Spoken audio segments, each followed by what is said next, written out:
안녕하십니까. 오늘도 우리 아이들에게 들려줄 이야기거리를 고민하는 아빠. 그래서 우리 아이들이 다양한 시각과 올바른 가치관을 만들어 가기를 바라는 평범한 아이들의 평범한 아빠, 모래정과 함께하는 오아들의 강함입니다. 저희 오아들의 에피소드는 매주 월요일날 업데이트를 할 예정입니다.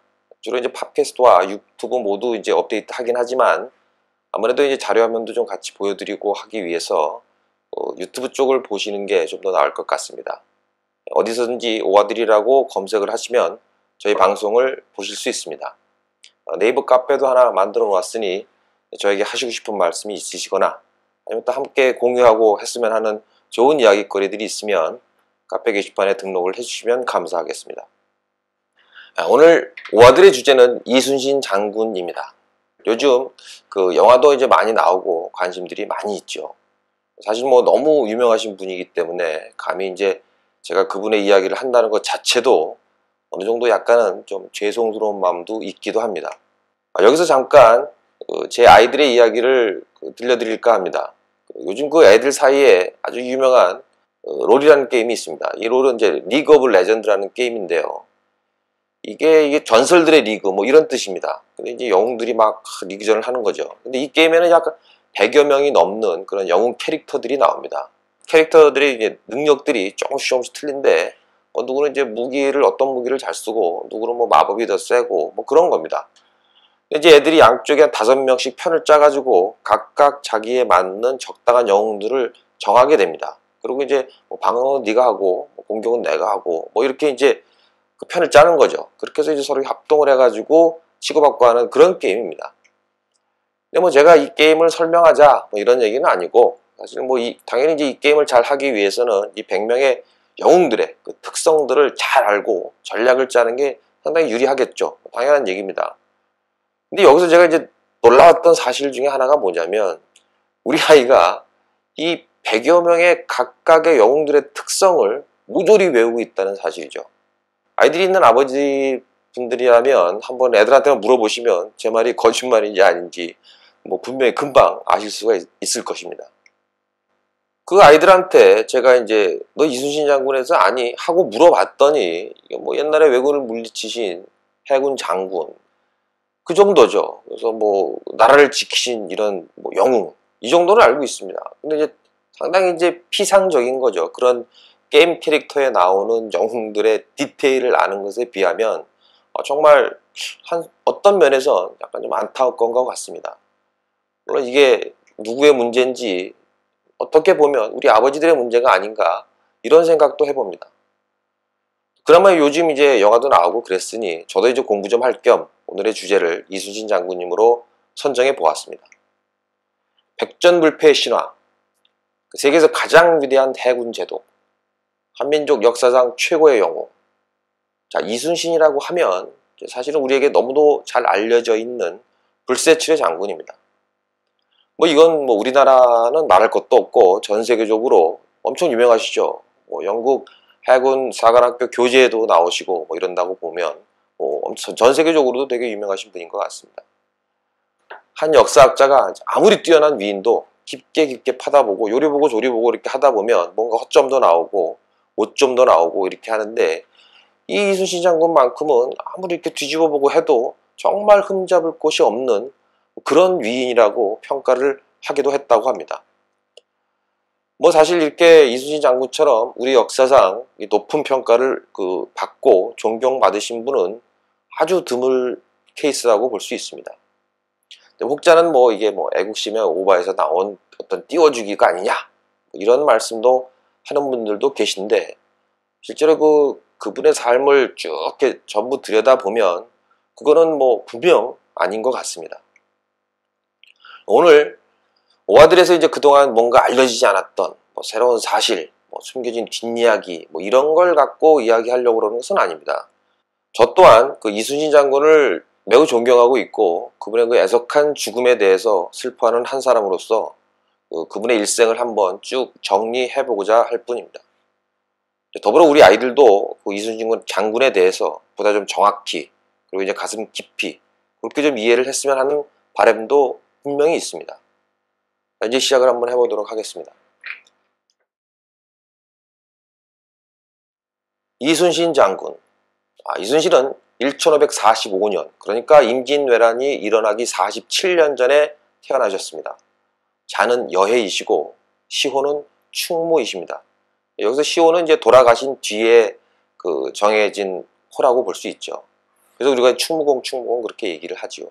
우리가 보통 알고 있는 거랑은 약간 틀리게 사실 이순신 장군은 서울에서 태어나셨습니다. 지금으로 따지면 그 종로 그 세운상가 근처 정도가 될 것 같습니다. 이후에 그 청소년쯤 되었을 때 외갓집이 있는 아산으로 이사 가셔서 그래서 살게 되시는데, 그 때문에 이제 지금 이순신의 그 사당인 그 현충사가 지금도 이제 아산에 남아 있는 것이죠. 그 이순신의 집안은 사실은 대대로 문신 집안이었던 것 같습니다. 그 이순신의 직접 쓰신 임진왜란 7년의 기록인 난중일기만 보더라도 분명 이제 무장, 아주 오리지널 무장 스타일은 좀 아니죠. 그분이 또 몇 개 그 여러 편의 시조도 쓰셨는데 상당한 수준의 한시를 쓰셨죠. 그런데 이 학자 집안에서 이순신의 아버지는 그 연일 벌어지는 그 당파 싸움과 이런 것들을 보시고 아예 관직에 나가시는 것 자체를 포기하게 되십니다. 그리고 이제 바로 낙향한 곳이 이순신의 외가가 있던 아산이었던 거죠. 사실 뭐 벼슬도 못하시고 그 집안이 이렇게 부유하거나 이랬다는 건 아닌 것 같습니다. 아무래도 이제 한동안 그 공공한 시기를 보내셨던 것 같습니다. 그런데 이제 이순신이 결혼을 하시면서 상황이 좀 바뀌게 됩니다. 이순신의 장인은 당시 그 보성 군수였던 방진이라는 분이십니다. 근데 이제 이순신이 20살 때 이 양반의 무남동녀 외동딸과 결혼을 하게 됩니다. 이순신의 장인인 방진은 그 무신 출신으로서 보성 군수를 역임하시고 나름 그 동네에서는 그 어느 정도 힘을 갖고 계신 그런 분이셨던 것 같습니다. 거기에 이제 무남동녀이다 보니까 하나밖에 없는 사위를 물심양면으로 아무래도 이제 지원을 많이 해주셨겠죠. 이제 문과 출신의 그 이순신 집안이 이순신으로부터 이순신이 이제 무과로 전향한 것은 어찌 보면 이런 이제 장인의 영향을 어느 정도 받지 않았나 한번 생각을 해봅니다. 이제 그렇게 이순신은 그 처가의 도움으로 과거를 준비하게 됩니다. 그런데 이순신의 중매를 당시 병조판서였던 이준경이 맡았다고 하는데, 이준경이 이제 어떻게 이순신을 알고 있었는지에 대한 정확한 기록은 사실은 없습니다. 이준경과 방진이 동문이었다고 하니까 이제 방진이 이준경에게 괜찮은 청년 하나 소개시켜달라고 하고 거기까지는 자연스러운데 이때 왜 이순신을 떠올렸는지에 대해서는 명확하지는 않은 것 같습니다. 나름 추측해 보건데 어렸을 때 이제 같은 동네에서 살았다고 하니까 아무래도 이제 청년결벽한 아버지도 있고 이래서 그런 것도 이제 기억이 났을 수도 있겠죠. 그건 다른 얘기고 어찌됐든 그래서 이순신은 28세 처음 무가에 나가게 됩니다. 위인전에 많이 나오는 것처럼 그 무가에서 시험을 보다가 말에서 떨어져서 다리가 부러집니다. 그래서 이제 버드나무를 일단 급하게 묶고 구멍을 내서 계속 시험을 보죠. 당연히 떨어지셨죠. 그래서 이제 결국 재수를 하시게 되는데 이게 이제 그 다음 과거가 4년 뒤에 이제 비로소 열려가지고 32살 때 비로소 무관이 되실 수 있었습니다. 보통 이제 30이 넘어서 관직에 나간 이순신을 보고 이거 좀 늦은 게 아닌가 이런 말씀들을 하시는 분들도 계시는데, 사실 그 당시 급제자 평균 나이가 대충 한 30 초반 이런 것들을 감안한다고 보면 대충 이제 평균 정도는 하신 것 같습니다. 그리고 급제했을 당시에도 총 급제자 수가 한 29명 정도의 12등을 하셨다고 하니까 성적도 그리 나쁘지는 않으셨던 것 같습니다. 이제 여기서 급제한 이순신은 함경도 국병수비대로 이제 발령이 납니다. 당시 이제 초급장교로서 전방에 이제 일종의 수습기관 같은 것을 보냈다고 보시면 되겠죠. 이렇게 이제 이순신은 사실은 이제 수군이 아닌 땅계로 경력을 이제 시작을 했던 겁니다. 그렇게 한 3년 정도의 기간을 거친 후에 나름 그 중앙직을 받게 됩니다. 다시 돌아온 거죠, 본부 쪽으로. 하지만 그 당신의 특유의 그 고지식함 때문에 그 당시에 횡행했던 그 인사청탁 이런 것들을 많이 보게 되십니다. 그러면서 이제 인사고발을 하게 되죠.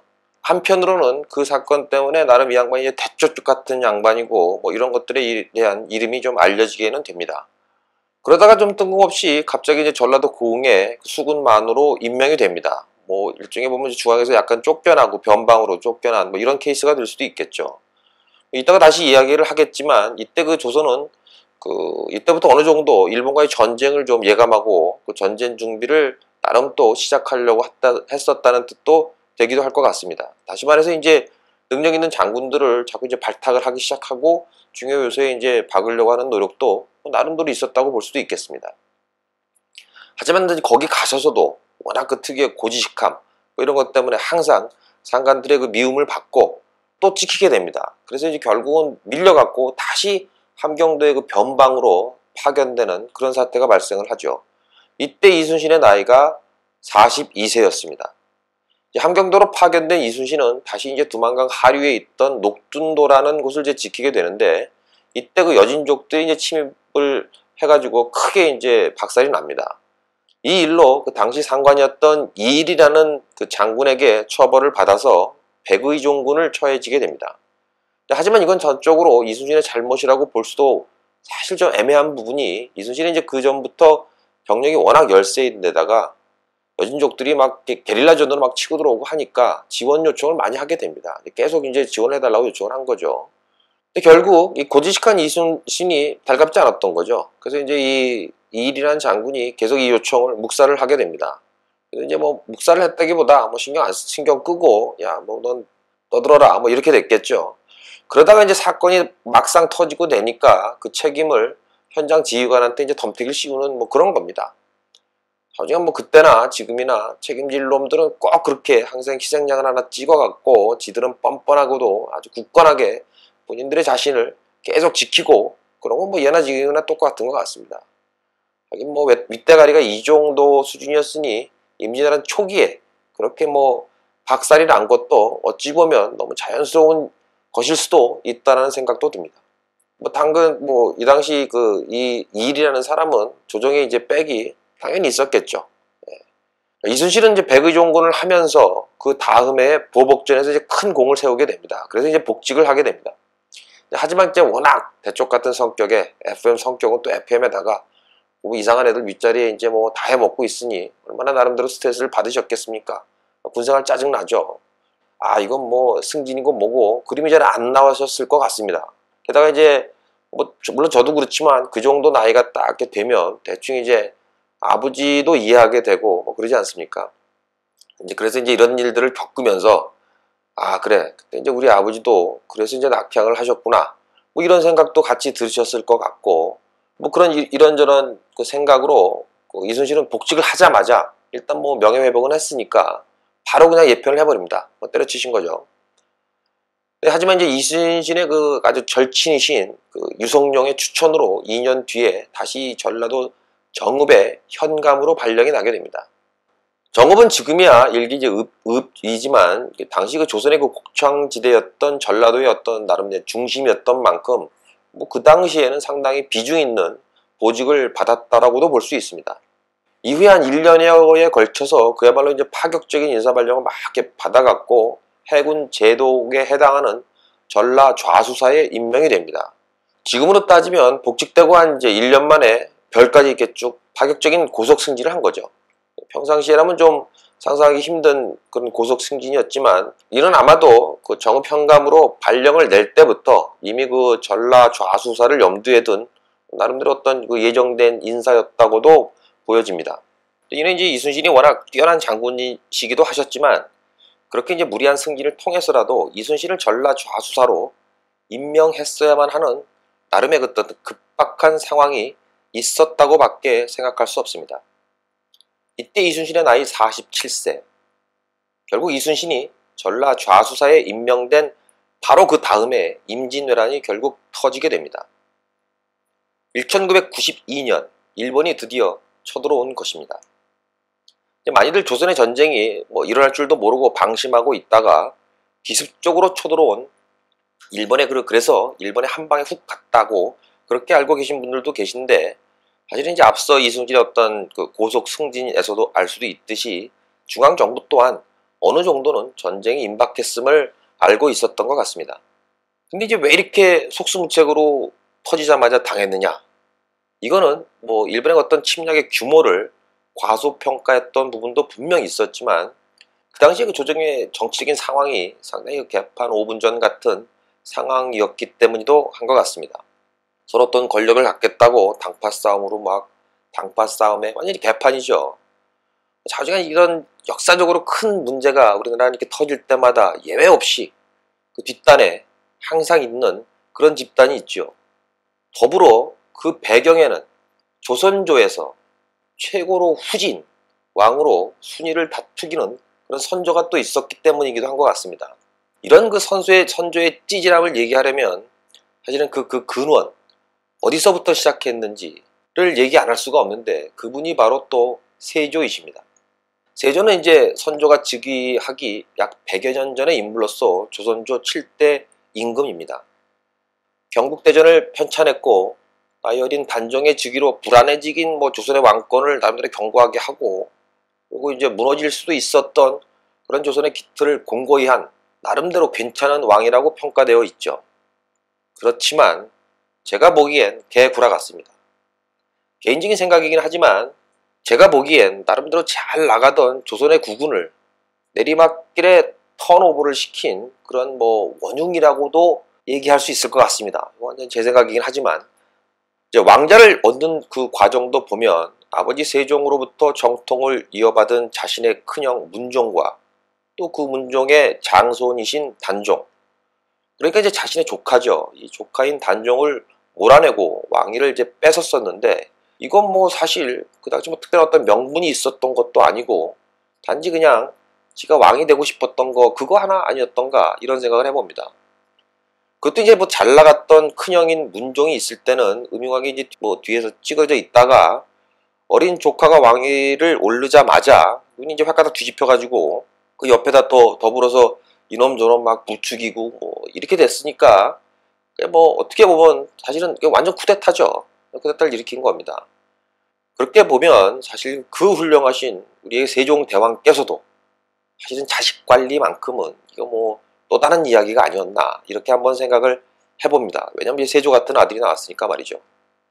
왕권 강화라는 측면도 보면 당대에서는 어떤 그 철권 통치로 왕권을 강화한 것처럼 보이지긴 하지만 그 과정에서 자기 이제 신복들을 이제 키워주는 바람에 태종 이후에 완전히 사라졌던 그 어떤 독버섯과 같은 공신가문 이런 게 이제 다시 생겨나게 되는 것입니다. 그 때문에 훈구파라고 불려지는 조선 역사 내내 마치 그 암덩어리와 같은 존재가 된 어떤 그런 권신그룹 이런 그룹들이 이제 만들어지게 되었죠. 게다가 이제 나름 군사력에 관심이 되게 많았던 세종 그리고 이제 문종까지 지속적으로 발전시켜왔던 화포술의 어떤 발전도 멈춰버리게 된 게 바로 이 세조 때부터입니다. 이 양반이 수양대군 시절부터 한량처럼 이제 돌아다니면서 사냥하고 애들 끌고 다니면서 동네 양아치들 끌고 다니면서 사냥하고 그리고 자기 활쏘기 좋아하니까 군대의 주력 병종을 이제 활 위주로 재편을 하게 됩니다. 그러면서 이 백병전의 능력 또한 현저하게 떨어지는 그런 상황이 되어버립니다. 사실상 조선의 군사력은 세조 이후부터 한 100여 년 동안 정체했다고 보는 것이 시각이 맞는 것 같습니다. 이순신 장군이 해전에서 사용하셨던 천자, 현자, 황자 이런 총통들은 모두 고려말 또는 그 조선 초기에 개발이 되어서 세종과 문종 때까지 계속 이제 개량을 했던 것들입니다. 제가 이제 사실 예전에 그 임진왜란 이야기를 들으면서 도통 이해가지 않았던 부분이 하나가 있었는데 그게 뭐냐면 이제 고려말 최무선에 의해서 화약무기가 우리나라에 이제 최초로 개발이 되는데 그 이후 한 200여 년 동안 넘는 기간 동안 도대체 이 손재주 좋기로 유명한 자타가 공인하는 우리 민족이 왜 일본의 그 조총 같은 그 조총보다도 더 뛰어난 개인 화기를 만들어내지 못했냐 하는 거죠. 그건 바로 권신들의 사병이 강력해지는 것을 두려워한 이 뒤가 구린 왕들이 그런 그 개인 화기의 발전을 가로막은 그런 이유 때문이었던 것 같습니다. 그리고 이제 그게 시작이 바로 세조였던 거고요. 아무튼 간에 이 세조 이후에 조선조 한 100여 년의 역사는 무려 한 8명의 임금을 이제 갈아치우게 되는데요. 그러면서 그 당시에 정치판은 완전 이제 세도 정치, 정쟁, 점점 더 개판으로 되어가는 그런 상황이 되어버립니다. 조선시대 최대의 폭군이었던 연산군도 이때 분이시고 섭정으로 유명하신 문정왕후 그리고 이제 윤원영 일파, 정난정 이런 분들 게다가 이제 세도 정치로 아주 최고의 한명회 이 양반들 세조 쿠데타의 핵심 인물이죠. 이 양반들이 다 사실은 그때의 인물들입니다. 이런 이제 외척의 세도 정치에 얼마나 학을 떼었던지 후계를 남기지 않고 어린 나이에 돌아가신 명종의 뒤를 임금을 찾게 되었을 때 어떤 이제 외척의 간섭이나 뭐 이런 것들도 줄이고자 어머니가 없는 후보들을 왕족 중에서 이제 고른 거죠. 그래서 선택된 분이 바로 선조였던 것입니다. 정말 그 때문인지 몰라도 어쨌든 이 선조는 조선 최초의 후궁의 몸에서 태어난, 즉 이제 서자로 태어나서 왕위에 오른 첫 번째 왕이 됩니다. 이 반개 출신이라는 자신의 배경 때문에 선조는 왕위에 있는 내내 늘 그 자신의 어떤 정통성에 대해서 엄청난 컴플렉스를 가지고 있었던 것 같습니다. 그래서 선조는 즉위하자마자 즉위 초부터 자신의 어떤 왕권을 확립하는데 모든 정신을 쏟아붓게 됩니다. 그 때문에 이제 만들어지는 게 바로 사색 당파입니다. 신하들은 이제 여러 급으로 나눠서 어느 때는 이제 부추기고 어떤 때는 좀 갈구고 뭐 이렇게 이제 균형을 잡아가는 거죠. 그래서 이제 어느 쪽도 큰 힘을 이제 갖지 못하게끔 이제 그렇게 하면서 왕권을 강화하는 그런 정책을 쓴 것입니다. 실제로 뭐 어느 정도 성공했다고 볼 수도 있고요. 하지만 이제 문제는 여기서 그 와중에 수많은 인재들이 이런 이제 모함 뭐 이런 것으로 죽어갈 수밖에 없는 그런 안타까운 결과를 결국은 이제 초래하게 됩니다. 사실 그 선조 때 인물을 보면 훌륭한 사람들이 상당히 많이 있습니다. 뭐 이울곡, 이황, 뭐 유성룡, 이덕형, 이항복 뭐 이런 뛰어난 문신들이 포진하고 있었고 또 이제 군사적으로 이제 권율 장군, 뭐 정기룡 뭐 이런 장수들과 결정적으로 이순신 장군이 있지 않았습니까? 사실 따지고 보면 이 찌질한 선조가 임진왜란을 버텨낸 것도 이렇게 이제 뛰어난 신하들이 있었기 때문에 가능하지 않았을까 생각해 봅니다. 하지만 이제 신하들의 이런 힘이 커지는 것을 엄청나게 경계한 이 선조의 딴지는 전쟁 도중에도 계속 되었는데 그 때문에 오히려 전쟁이 점점 더 길어지지 늘어지고 이러지 않았나 생각을 해봅니다. 심지어 이순신까지도 숙청을 하면서 조선을 그대로 일본에게 바칠 뻔한 적도 있었으니까 말이죠. 임진왜란 승리의 한 원동력으로 전국에 일어난 뭐 의병을 꼽기도 하는데요. 의병, 승병 많이 있었죠. 선조는 이때 의기만으로 일어났던 의병의 의병장들을 죄다 역모로 몰아서 죽여버리기도 합니다. 뭐 곽재우 뭐 이런 분들이죠. 이 선조의 이 띨빵함은 그 자기 자식이었던 광해군까지도 계속 이어져서 결국 인조 반정의 빌미까지도 마련해 놓고 죽어버립니다. 이 때문에 일어났던 인조 반정으로 사실은 조선 최악의 임금 인조를 왕위에 올려놨으니까 말이죠. 세조로부터 시작된 이 조선의 내리막길 역사에서 최악의 정치 군단을 탄생시키는 그야말로 화룡 점정 같은 인물이 바로 이 선조라고도 볼 수 있습니다. 하지만 이제 그렇다고 완전히 이제 멍청하다라고 볼 수만은 없는 것이 신하들을 이제 주락펴락하면서 자신의 왕권을 강화시킨 걸 보면 사실은 매우 똑똑한 분이었던 것 같습니다. 결정적으로 그 전쟁 전에 이순신을 전라 좌수사로 임명한 것도 사실은 그걸 스마트한 초이스라고 볼 수가 있는 거죠.